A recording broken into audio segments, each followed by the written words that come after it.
Hello, sports fans. Well, this morning we are in pursuit of victory. We're going to find it, and we're going to take a real good look at victory. So, I'll see you on down the road. Well, uptown Tampa, Amalie Arena. That's where the Lightning play hockey.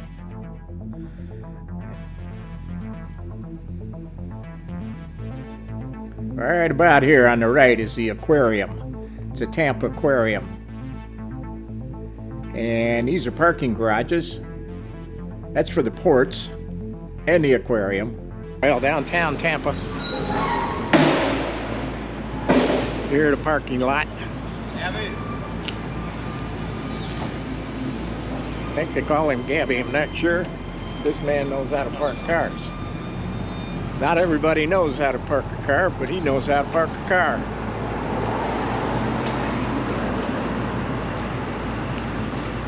Well, we're gonna walk over here. How you doing?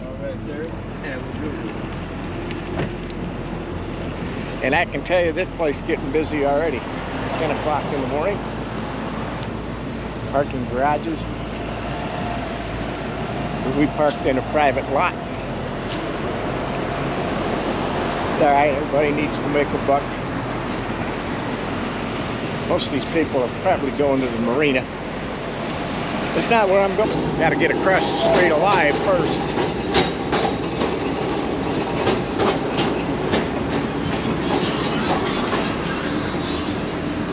That right over there is Tampa Bay Terminal 3. On the other side of me here is the aquarium. Back here in the corner somewhere is what I'm looking for. People in line at the terminal. Okay, see if we can get lost here. Okay, I see it. There she is. Right there. This is it. Victory. One of the Victory ships from World War II. This particular one served in World War II, Korea, Vietnam. She hauled just about every military piece of cargo there was, except some of the heavy machinery. Special boats were made for that. She's about 455 feet long, 62 to 65 feet wide. I think she's capable of doing about 17 knots. Lost a lot of these during the war to the submarine, but this one survived. She traveled all over the world. So let's go take a look at this thing. Well, a few more facts. This ship has a maximum cruising range of about 23,500 miles. Original cost in 1945 was $2.5 million. In 1999, that would have been $40 million. Wonder what it would be today.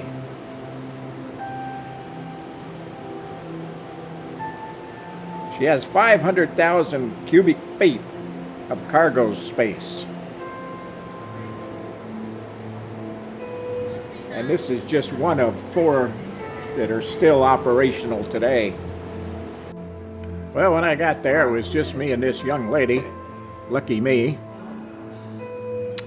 And this is what you see when you first board. Little museum with some models and so forth.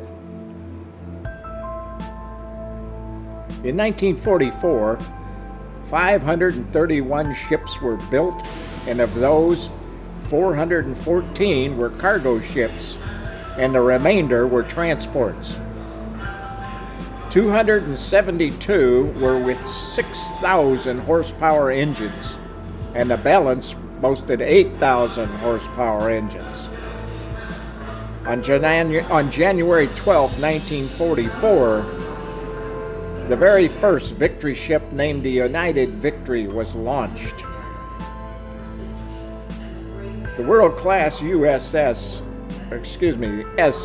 American Victory was built in 55 days and was delivered to the U.S. War Shipping Administration by the California Shipbuilding Yard on May 24, 1945. After serving in World War II and the Korean and Vietnam Wars, the ship went through a $2.5 million restoration in June of 1985. In October 1996, Captain John C. Timmel learned the SS American Victory was earmarked for scrap, if not acquired for memorial purposes. Feeling that a museum would be feasible in Tampa, Florida, and that it would act to spur maritime memories, the ship was towed from Virginia to its permanent location in the Channel Side District in downtown Tampa. Currently, the SS American Victory is only one of 3 fully functional ships in the country.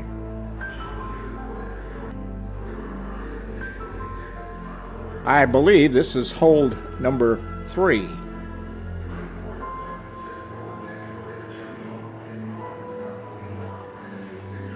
There are 4 holds on the ship.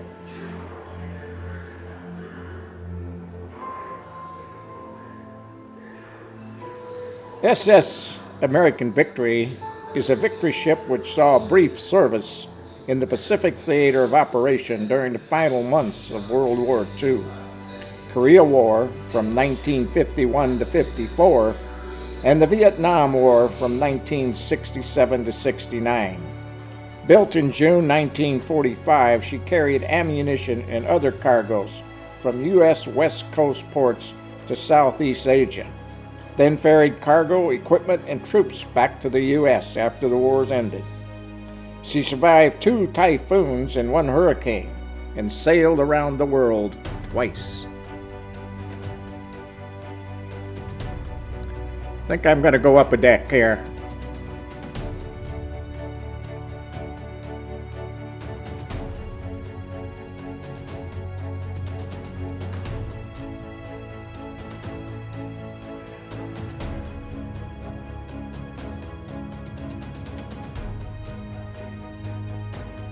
I thought that lifeboat was really interesting, and the radio that they used on it, and the four-banger engine.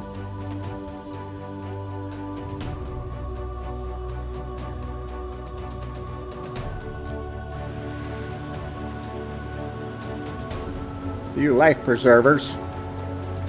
I assume when they go out, they take a lot of people with them, and everyone has to have a life preserver. So we're on the main deck.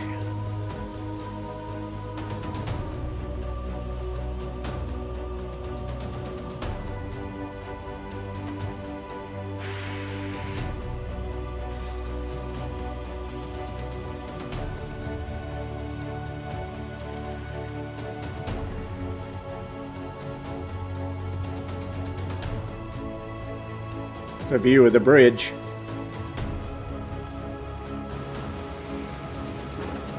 More steps. I will tell you, there were a lot of steps, up and down, up and down.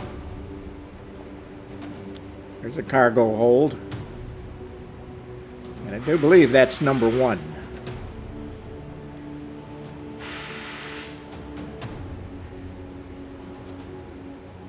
Well, I'm on the forward deck. And in the forward gun, this is a 3-inch 50 millimeter that I'm with up here, and it's a pretty good size gun.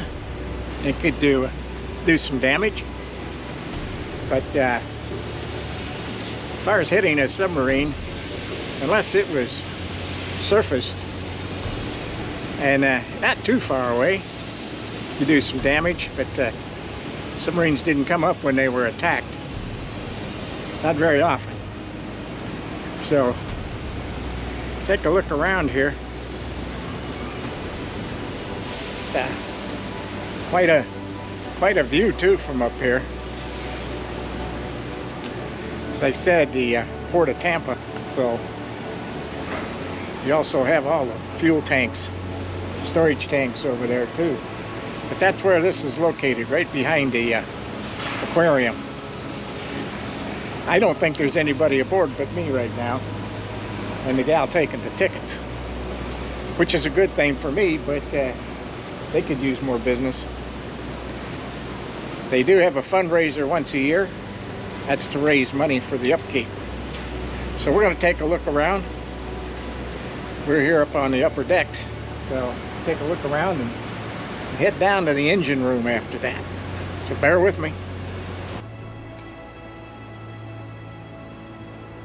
Following extensive overhaul, with the ship brought back to fully operational status in 2003, she is now on display and included on the National Register of Historical Places.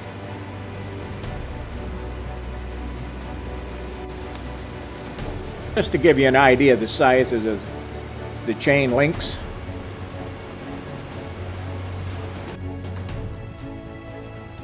The many booms for lifting cargo.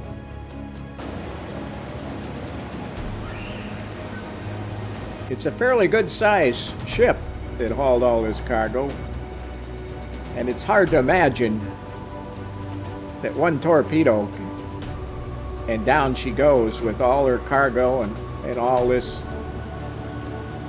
massive ship just done. And the submarines in World War II sank a lot of cargo ships, in the hundreds.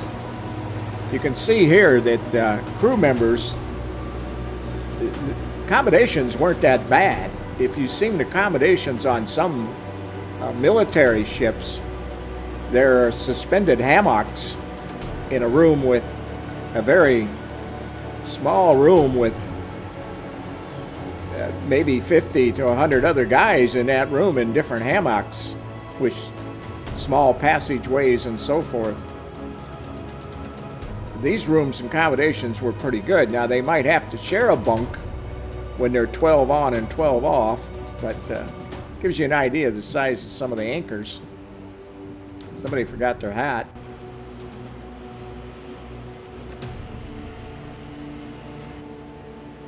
It's back on the stern. That was little area was off limits. Back up. Well, I've worked my way to the stern there. The American flag. And back here we have 2 mounted guns.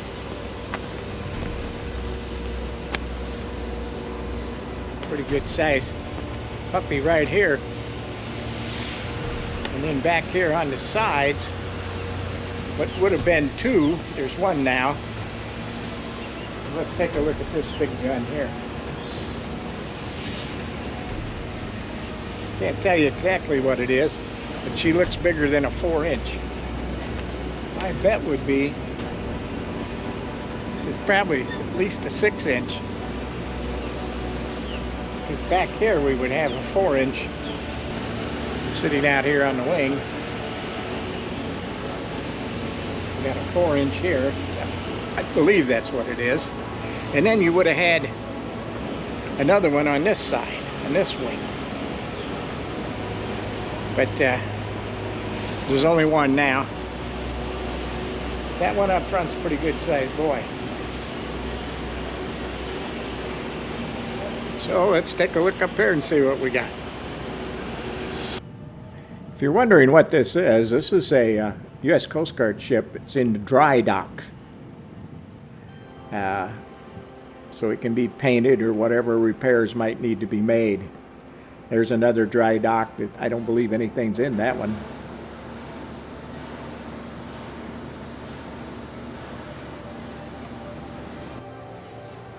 Again, the accommodations not that bad, and you have a port to look out.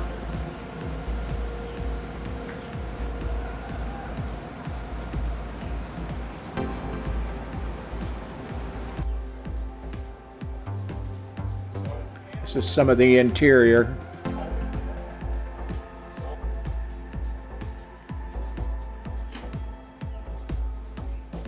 There's a head. In the room next to it is a shower, one-man shower.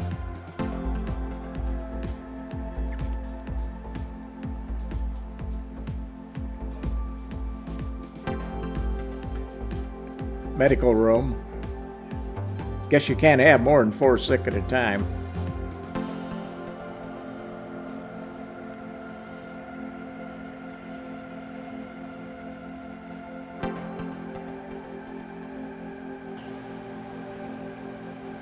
Here's the engine room.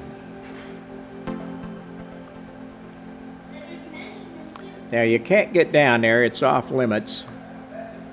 Remember, this is an operational ship. But they're massive engines.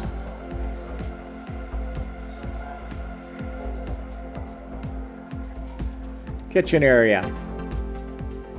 You got KP duty, you're going to spend some time in here. You might be doing all these dishes.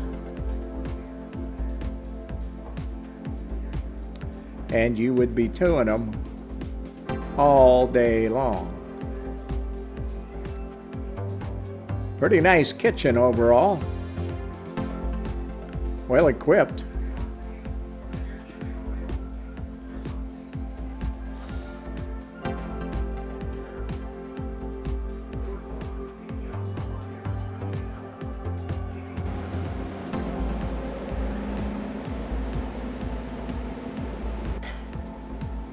More steps. Yes, communication room.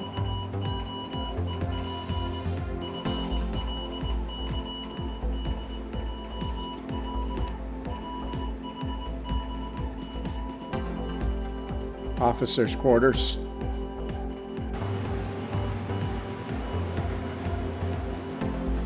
Officers' mess hall.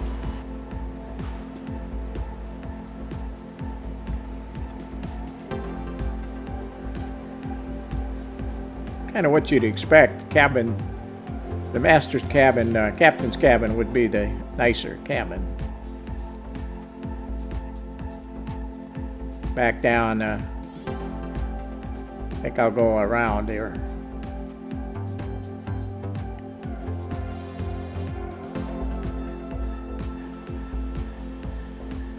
Right next, by the way, to the captain's cabin is the map room. And right next to that is the pilot house. Makes sense, doesn't it? It's kind of interesting, the equipment in here and the way these ships were built. They were built as economically feasible as possible because they had to build so many of them. And they had to build them fast. Put a ship out in 50 days, that's pretty darn fast.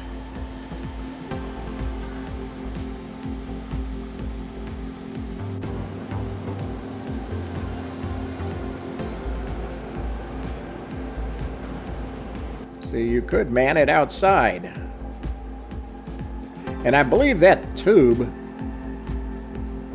don't hold me to this, but that might be where he can shout out orders down there. I'm not sure. Spotlight on the wing would have been a 50 caliber. More steps.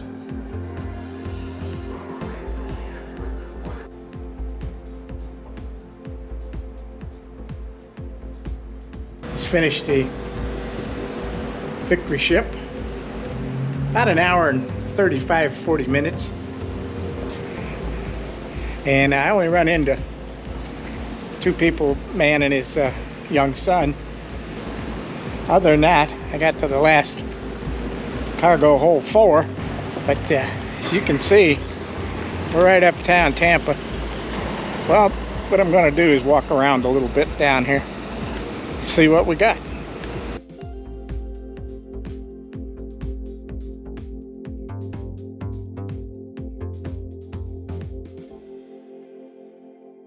We've secured Victory. So what'd you think? might let me know. If you've watched a lot of my videos, you know that I like museums. Small museums, big museums. And the Tampa Victory Ship is a living museum. You know, they still take it out. I think once a year it goes out. It's a short trip. For me, it was a short trip from the beaches.